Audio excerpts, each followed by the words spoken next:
Now, I've been waiting on this one for a minute. Before I started my YouTube channel, I did kind of start getting into this market a little bit, but I didn't feel like I had enough time with it to really understand how good in the direction that they were going to go in for the next iterations and for all of the new ones that were going to be coming into the market.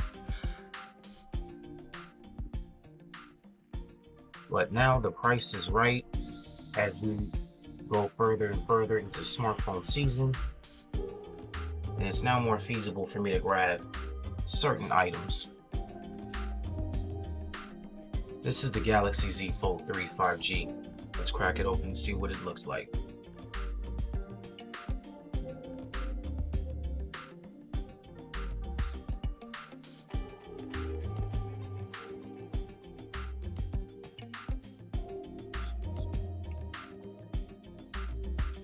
Got this thing courtesy of Swappa. You know, a lot of people are offloading these now that we know that the 4 is coming out. We have somewhat of an understanding of what it's going to be looking like. You're going to see a lot of people trying to get rid of their current versions of the Z Fold 3, and I saw some crazy pricing for this thing, guys. You can get this thing as low as about 800 bucks on some places. I'm talking eBay to Mercari to Swappa.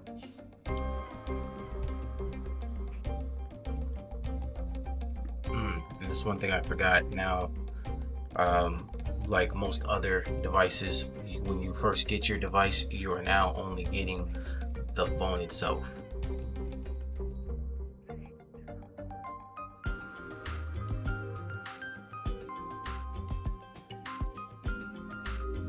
This was posted as new, but I'm looking at this box here and it don't really look like it was new, because this box looks dented in.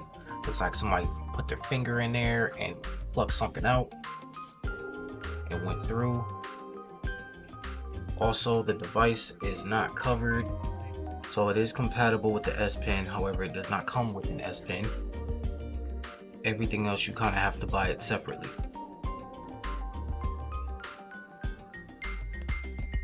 And that was one of the things that really prevented me from kind of getting it for a while, was the fact that everything else you kind of really have to buy separately.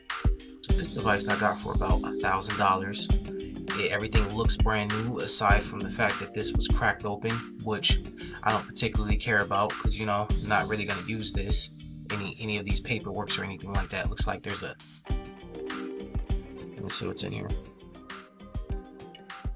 Yep, someone shoved a cable in there and didn't wrap it back properly.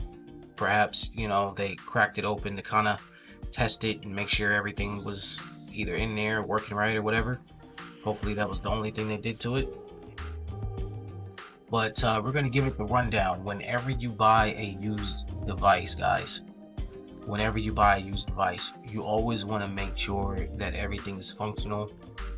You want to make sure that it's operating at proper capacity. You want to make sure that there's no overly cosmetic defects. It doesn't look like any glue or anything is kind of like sleeping out the seams, because there's a big difference from like refurbished devices, how they might come out sometimes, or at home refurbished device, to how the factory actually builds their device when you first get it from the factory. So definitely always check for those things. You also always want to check the device itself. Make sure you make phone calls. Make sure you get online with that device. Make sure you pop your SIM card in there to make sure that it's not locked to any other carrier besides the one that you want to use it with, or as advertised when you bought it. You want to make sure that your speakers work. You want to make sure that your microphone works, and that you can download applications properly. Front camera, rear camera. Those are the things that I always check, test, and make sure that they're done before I sign off on a device that I buy, either secondhand or brand new. Because if you sit with the device too long and you haven't checked any of those things, you're out of luck. You're not getting your money back unless it's like some sort of software issue that the company themselves needs to take care of. But if you're having a hardware issue or if you got a jank device and for whatever reason you just didn't use certain functionalities for like a month, you're out of luck. You own that device, it's yours, and it becomes your problem. So it's always very important that when you first get a device, secondhand or otherwise, you always do a rundown and you always check everything, or at least the things that aren't functioning with that device, or the cosmetic defects that are there on that device are as advertised when you bought it. So if you're expecting a scratch on the screen, or you're expecting, some little ding marks here and there on the body of a device, or a scratch on a lens, anything like that, you always want to make sure that you go ahead and you test that out. So that's my disclaimer for buying a new device, and this is my unboxing of this device. Once I'm about a week or so into it, I'll go ahead and I'll drop a review. So as I've gotten everything set up on this device, so far so good. Everything looks good. My cell service is coming in properly. I made a phone call. I tested out the speakers. I tested out the microphones for the phone calls. I tested out the camera systems for the inner display as well as for the outside display. And these are just things that you're just gonna have to do when you first get your device set up. You want to make sure that everything works. And regarding the fact that I didn't have any screen protectors on this device when I opened it, if you guys noticed there wasn't a wrapper on this device, that's an indication that most likely someone got into that package, even though it was listed as new. So I'm so glad I decided to make this video, because that's something that definitely you're gonna have to go through and you're gonna have to deal with when you're dealing with online services. The likelihood that they could definitely tell you a lie. So a lot of people, if you're not willing to deal with that, you're gonna want to have to go through your carriers or through the direct storefronts. Only issue with that is you're going to be ended up paying full price. I did not pay full price for this device. I got this thing almost $900 off, straight up. So you know what? I'm okay with it. I'm okay with it, and I'm okay with it because I went through the testing process. And like I said, that's something you're gonna want to do within the first 2 to 3 days of having your device, to make sure that everything functions on it and to make sure that you're okay with it. Regardless of what people might say or how the body of it might look, anything could be wrong with your phone, even if it was brand new from the carrier store or from the factory. Anything can still be wrong with your device. So you want to make sure that you go through and check everything.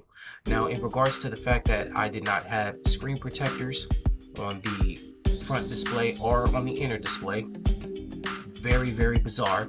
I did check to make sure that both my displays work and there isn't an issue. So I checked the seams of the display to make sure that there isn't any glue or any peeling or anything of that nature.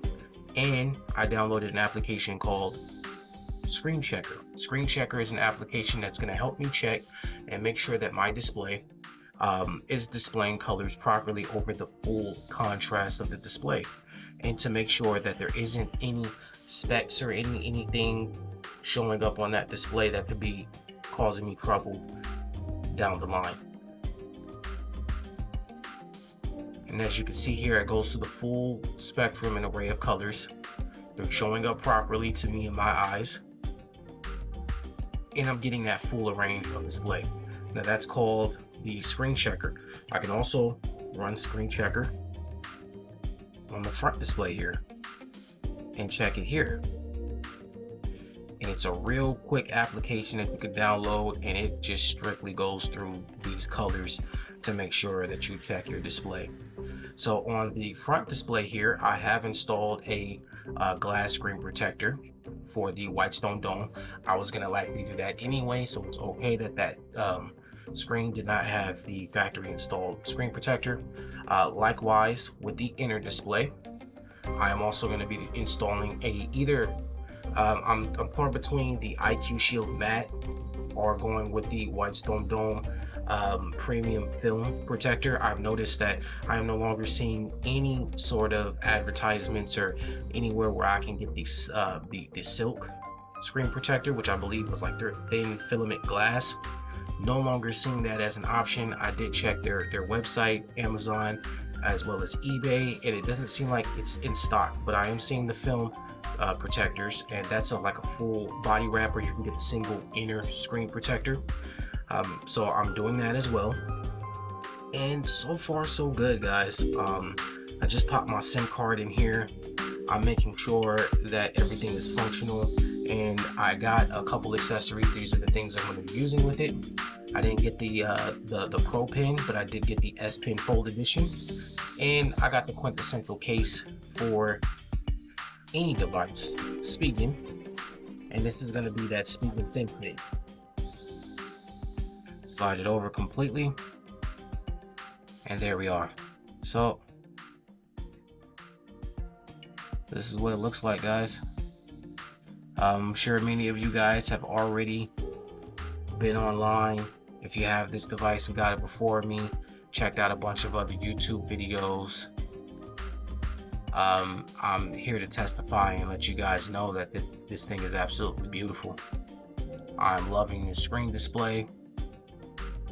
It's just as gorgeous as it was on the second model, except it's better. That crease is less defined, and I'm going to give you guys a report on it here in a few days to a couple of weeks, and really let you know how I like it and how I feel about this thing. And the final piece, now those accessories are going to set you back. Even if you go back and you double back and you get the second model, which I still think is a good value if you did want to get into the folding world and if you like Samsung devices, then I would definitely tell you to go get the second model. Also, the battery's going to suffer a bit, but if you just wanted to fold as like a secondary device, that second model ain't going will do you right. Get this pen up out of here. Dang. Okay, so we got the S Pen. I like the thickness of it. Obviously the Pro's a lot thicker and a lot bigger, but I like that. And then we got, you know, some extra tips in there. That's what's up. Definitely gonna keep all this stuff intact here, just in case.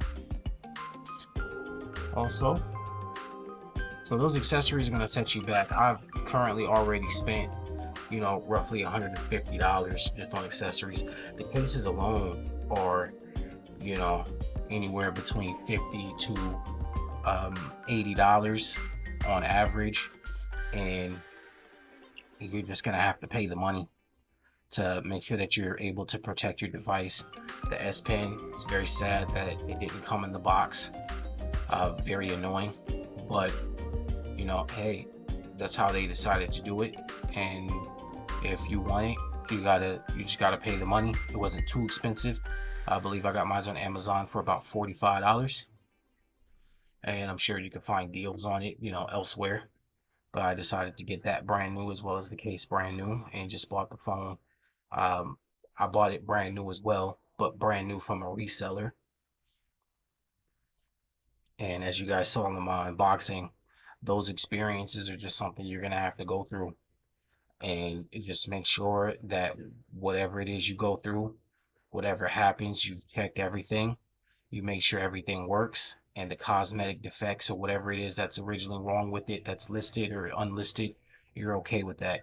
And as long as you're okay with that, you got a great functional device. That's it for this unboxing, guys. Thank you very much for watching. Thank you for tuning in. I appreciate all my subscribers. I appreciate everybody that's helped me along the way.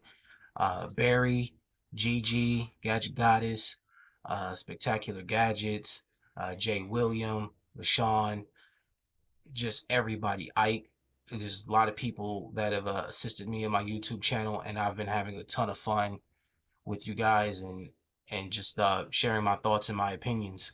So thank you guys for watching. Thank you guys for supporting, and we'll continue on for the rest of the year.